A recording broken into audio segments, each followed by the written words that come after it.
แล้วก็กราบสวัสดีพ่อแม่พี่น้องปองป้ายมาทุกคนเนาะวันนี้ข่อยก็สิมาคุดจิรออีกแล้วหลังจากที่เมื่อวานนี้เราไปหาหน่อไม้วันนี้ก็มาคุดจิรออีกเพราะเดี๋ยววันนี้ว่างๆเนาะหลังจากแล้วให้แล้วหน้าแล้วก็ว่างว่าซะบ่มีแนวเฮ็ดเลยก็เนี่ยมาคุดจิรอคุดจิรอก็เดี๋ยวนี้ก็ส่วนหลายมันก็บ่ค่อยเป็นโคยแบบมันสิเป็นแบบคือแบบนี้นี่คือแบบนี้นี่แล้วนี่ก็มันบ่ได้เป็นโคยเป็นขี้ดินเป็นทุ่นกันเนาะ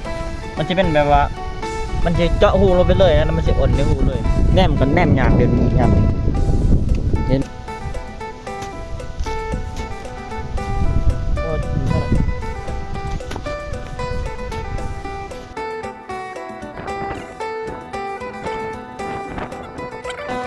เจ้านั่นมันก็ไข่เอาหมดแล้วล่ะของแป้งมันเลยตัวบุกใหญ่ก็ได้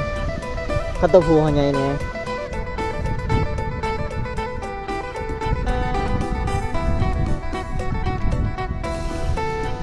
แล้วตัวนี้กับยังไงไปได้วิทยำสอนเลยเนาะคนละกระทมหยางัวโลกุตเตอร์คันน้องเนี่ยลายดีกี่หรอสะบรรยากาศตอนเพลน10 โมงกว่าเลยมันกุดซ้ายมันคาเบียดแล้วคันน้องลายดีจะลายเป็นควายใหญ่ๆนั่นนี่ฮะอยากเลิกขนาดขี้การคุดหมดแล้วแถมหูมันจะเช็คไปเช็คมา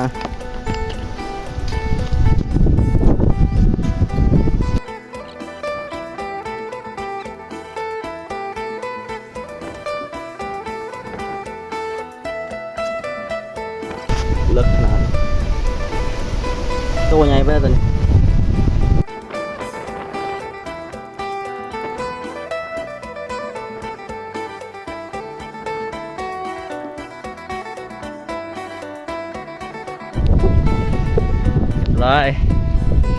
ไล่เติมแล้วเนาะก็ละกินข้าวแล้วยิ้วเข่าเลยนี่ให้เบิ่งนี่แต่มันไตเยอะน้ำขอบเนี่ยมืดแต่ก็รู้สึกว่าได้ไล่เติมแล้วพอได้บนปะเมื่อวันนี้ไปเด้อเมื่อเด้อทุกคนเด้อมาเด้อไปเมื่อมาซองแต่ขุดหนึ่งคนงามเก่าคนนี้ของเก่าไปขอบใจทุกคนที่เข้ามารับชมเด้อไปละเดี๋ยวพอกันมาคลิปหน้า